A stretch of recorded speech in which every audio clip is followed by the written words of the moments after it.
So yan, at mayroon tayong i-repair mga ka-viewers. Welcome back ulit sa aking channel. So ito yung ating i-repair.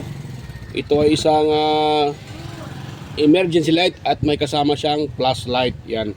So nung nakita ko ito mga ka-viewers, ayan o, medyo wasak na yung ano na to, flashlight na to or emergency light. At sa kabila, yan o, nabiyak ito eh. So ang brand pala nito mga ka-viewers ay ano yan? Yan o, yung brand nya LHT emergency light with flashlight. Yan. So ito yung ating i-repair. Ang reklamo ng mayari nito, walang power at nung una hindi na daw magcha-charge. Ito yung kanyang charging. Yung kanyang on sa ilaw at saka naman dito sa kanyang ano. So ito hindi na daw nagcha-charge at katagalan hindi na talaga nagpa-power. So nung nakita ko ito, oh, yan oh, bungi na. Tawag dyan. Wala na oh. Naupod na yung, you know, naupod na yung parang ngipin, you know, nakrak ata yan eh. So yan ang ating ano. So yan, paggawin ko dyan ay papalitan ko yan ng ano, mga viewers. Papalitan ko yan ng, ano ba tawag dyan? Papalitan ko ng charging port. So mayroon naman tayong charging port dito. So yan po ang gagawin dyan sa ano na ito. Pero bago pa tayo mag-start mga ka-viewers, yan, sa mga bago pa lang sa aking channel or YouTube channel, huwag niyong kalimutang mag-subscribe. Or lalo na sa mga bago pa lang napunta dito sa aking YouTube channel, huwag kalimutang mag-subscribe at huwag kalimutang i-share yung ating video. Higit sa lahat, huwag kalimutang i-share at para makatulong tayo sa mga gustong mag-DIY mga ka-viewers, kahit nandun sa bahay lang. So yan. So maraming salamat po sa inyong pag-subscribe at panonood sa aking mga upload. So start tayo dito mga ka-viewers. Ang problema nito, ano pala yung kanyang, you know, ang tawag dyan, Hicks. You know, parang Hicks or Allen. Yan o, parang alloy, Allen, taba, Allen. Yan, hindi siya star screw. Kaya medyo mahirapan ka talaga dito pag ito yung i-repair mo mga ka-viewers. Yan. So, mapapaaw ka talaga. Pag ito yung i-repair mo, medyo papahirapan ka talaga ng konti pag wala kang ganyang klaseng ano. So, baka mayroon ako dito. So, ito medyo ano rin to, aking gamit. So, baka may kapariw ako dito mga ka-viewers. Try lang natin. Ito parang, ito ata. So, try natin. Yan, dito tayo mag-open. Ito tayo sa kabila. Ayun, tumpak. Pareho siya mga ka-viewers. So, siguro, dahil pareho, marirepair natin ito. Ano nagyo? So, yun. Dito tayo sa pag-repair.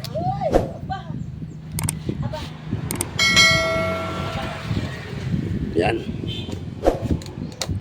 Hirap pa dito sa amin mga ka-viewers, palaging blackout. So may area dito sa amin na halos kada araw ay blackout. Buti dito sa akin ay nung nakarang araw blackout, buti kahapon wala naman.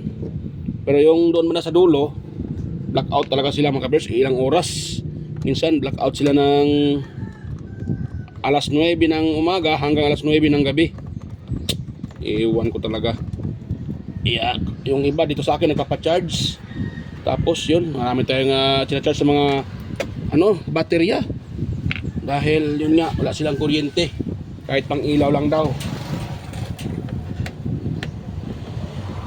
Yan, sabi natin mga ka-viewers, buti ay nagtugma yung aking ano akong kapariho. Ano sa kanya. Yan, hirap to pag wala tayong ganitong ano, pang open, you know. Hindi naman siya star screw. Parang ano siya, Allen rings. Yung ano, Allen. Tawag dyan, Allen ata Allen. Dito na, tuklap na to. Wala na to, ano to. Wala na mga ka-viewers. Tuklap na. Pagkalimbarok talaga. Yan, lagyan natin ng ano yan. Ito, natuklap na din yung tinanggal ko. So, separate ko lang yan. Tapos, ito.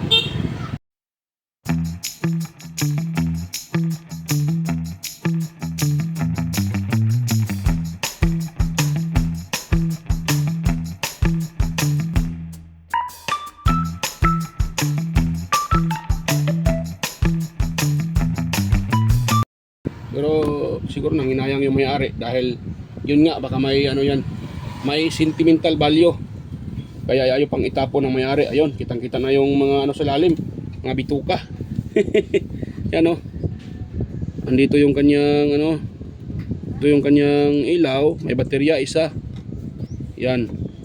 Ang problema, hindi para kita lahat eh. Kailangan siguro itong ano, mga kabiyers, baklasin dito. Ang baklas ko pa ito, limbarok na. Kala ko pwede lang dito.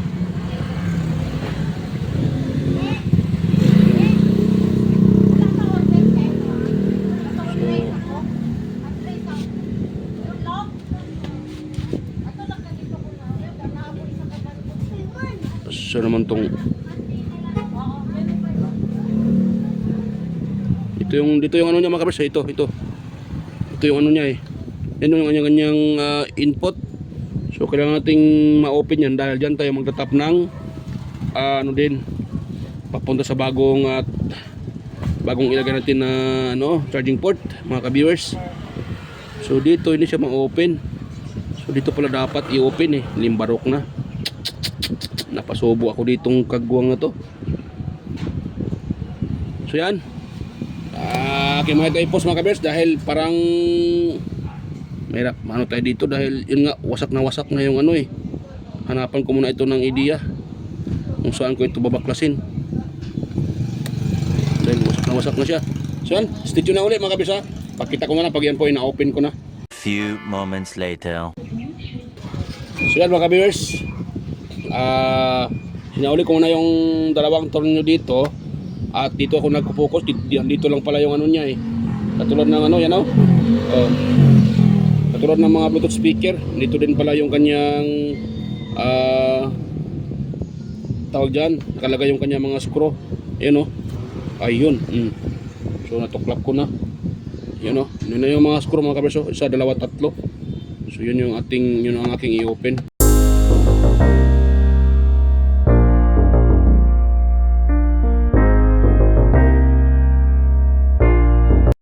So ito na siya mga ka-viewers. Ito na po yung kanyang circuit.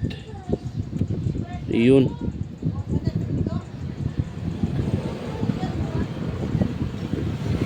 Ano yung ano niya? Hanapin natin yung connection ng ano sa kanyang charging. So parang ito na ata eh. Ito. Ano? Ito yung kanyang connection, you know? Yan. Ayun, yun na talaga. Tapos papasok yan dito, papasok dito yung positive na yan. Dito yan magtatap sa ano na to, kapasitor, papunta sa isang paa na to. Yan. Ito naman yung kanyang output. Yun. Ay bro, na wala pa man, baka karon siguro to niya kuhaon. Kita mga ka-viewers ha. So yan, gagawin ko dito mga ka-viewers ay hahanapin ko muna yung kanyang kung saan dito ang negative. Wait lang ha, wait lang. Kumuha ako ng tester, parang hindi ako sure dito eh. So ito yung tester ko, yung ating hanapin dyan ang negative. Na nahubungan sa toto. Toto.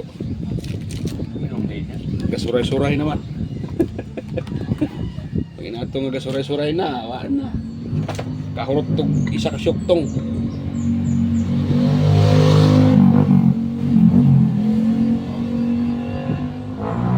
Basta gasuray-suray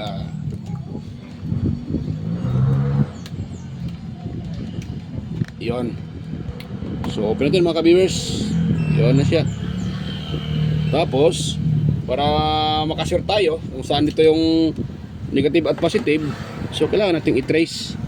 Ang hanapin natin yung negative. Ito. Itong body ng USB, sure ako ay negative yan eh. Negative yan mga ka-viewers. Ito.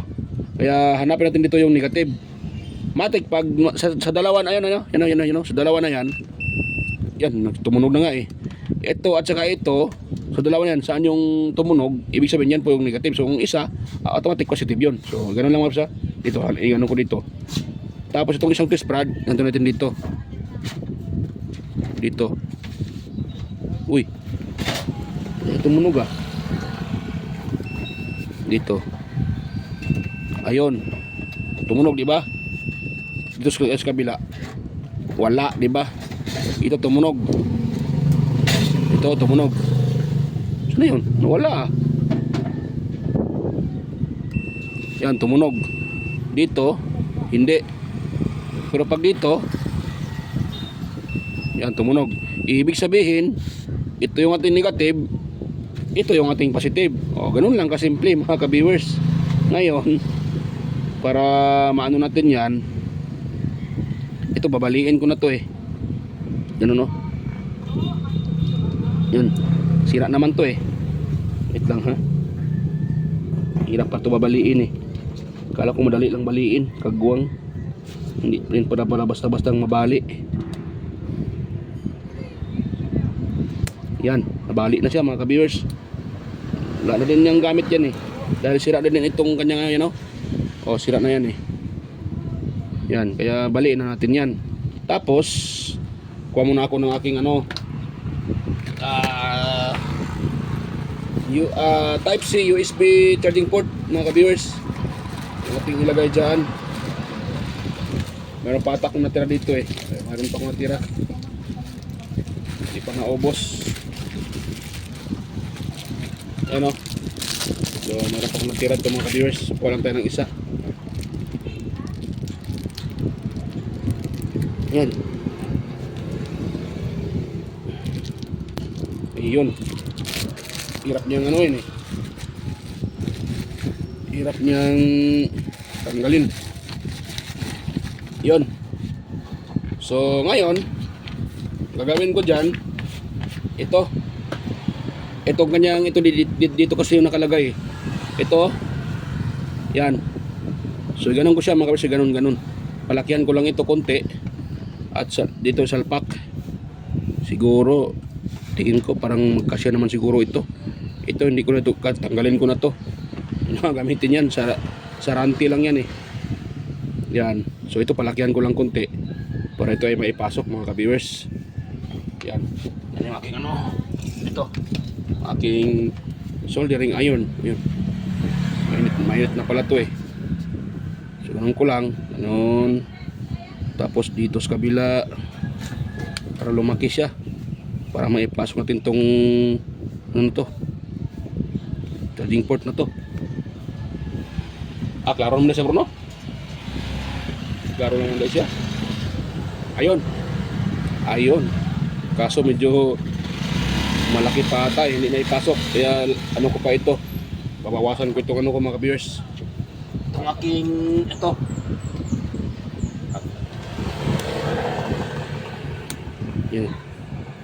Yun. Ha? May kanta? 8520.